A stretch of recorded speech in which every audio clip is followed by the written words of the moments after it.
Study trading and mutual funds investing. The world of finance can often seem complex, but at its core, it's about making smart decisions to increase your wealth today. We will demystify two of the most powerful tools to achieve this: stock trading and mutual fund investing. Think of this session as your roadmap, guiding you from the fundamentals to confidently making your first investment. Slide 2. What are stocks and mutual funds? Stocks, equities, represent ownership in a single company. Buying a stock makes you a part owner or shareholder. Potential for high returns, but also higher risk. Returns come from an increase in the stock's price, capital gains, and dividends, a share of the company's profits. Mutual funds, a professionally managed investment that pools money from many investors to buy a diversified portfolio of stocks, bonds, or other securities. Offers instant diversification, which helps in reducing risk. Managed by a fund manager who makes investment decisions on behalf of the investors.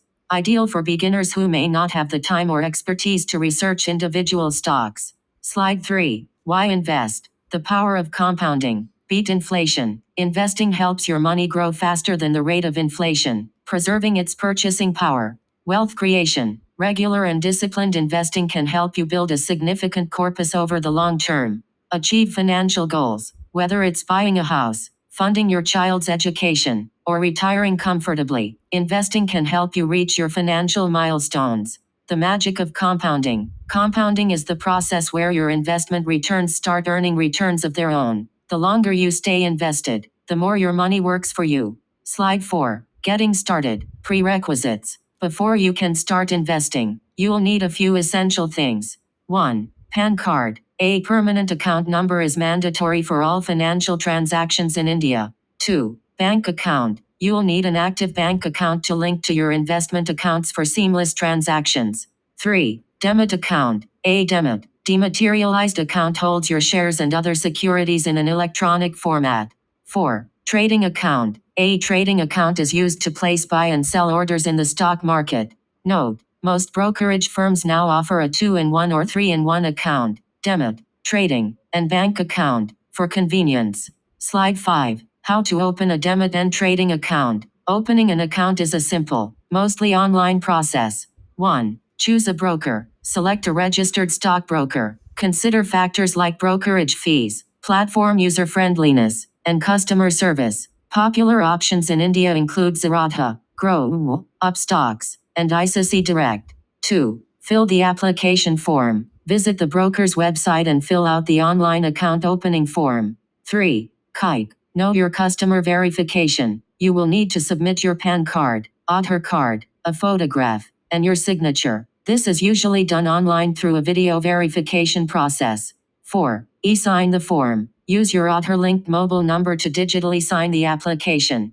5. Account activation. Once your documents are verified, your demat and trading account will be activated, and you will receive your login credentials. Slide 6. Investing in mutual funds. SIP versus lump sum. There are two primary ways to invest in mutual funds. Systematic investment plan, SIP. Invest a fixed amount of money at regular intervals, usually monthly. Benefits. Disciplined investing. Encourages a regular saving habit. Rupee cost averaging. You buy more units when the market is low and fewer units when the market is high, averaging out your purchase cost over time. Convenience. The amount is auto-debited from your bank account. Start small. You can start a SIP with as little as 500 rupees per month. Lump sum. Invest a large, one-time amount in a mutual fund. This is generally recommended when you have a significant amount of surplus cash and the market valuations are attractive. For beginners, SIP is often the recommended approach due to its disciplined and risk-mitigating nature.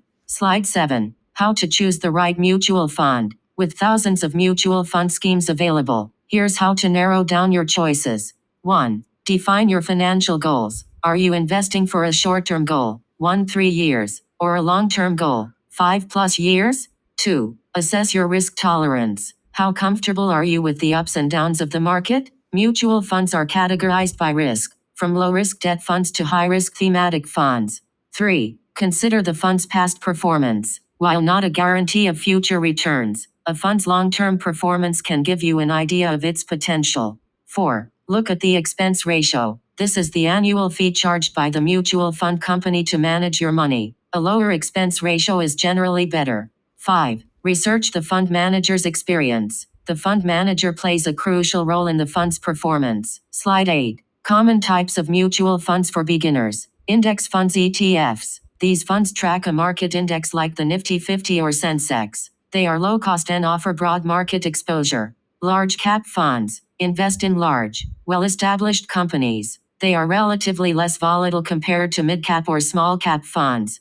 Flexi-cap funds. Invest across companies of all sizes, large, mid, and small cap, giving the fund manager the flexibility to invest where they see the most opportunity. Slide 9. Investing in stocks. A beginner's approach. Investing directly in stocks can be rewarding, but it requires more research and a higher risk appetite. How to select stocks. Fundamental analysis. This involves looking at the company's financial health, its management, its competitive position in the industry, and its growth prospects. Technical analysis. This involves studying stock charts and price patterns to predict future price movements, generally more suited for short-term traders. Tips for beginner stock investors. Start with blue chip stocks. These are shares of large, well-established, and financially sound companies with a long history of reliable performance. Diversify your portfolio. Don't put all your money in one stock or sector. Spread your investments across different industries to reduce risk. Invest for the long term. Don't be swayed by short-term market fluctuations. A long-term investment horizon, 5+ years, can help you ride out market volatility. Slide 10. When you buy or sell a stock, you'll need to place an order through your trading platform. The two most common types of orders are market order, an order to buy or sell a stock at the best available price in the current market. This order is executed almost immediately. Limit order, an order to buy or sell a stock at a specific price or better. By limit order, you set a maximum price you are willing to pay for a stock. The order will only be executed if the stock's price falls to or below your limit price. Sell limit order, you set a minimum price at which you are willing to sell a stock. The order will only be executed if the stock's price rises to or above your limit price. For beginners, using limit orders can give you more control over the price at which you transact. Placing your first order, market versus limit orders. Slide 11. Key takeaways for your investment journey. Start early. The earlier you start investing, the more time your money has to grow through the power of compounding. Be disciplined. Regular investing through SIPs is a great way to build wealth over time. Diversify. Don't put all your eggs in one basket. Spread your investments to manage risk.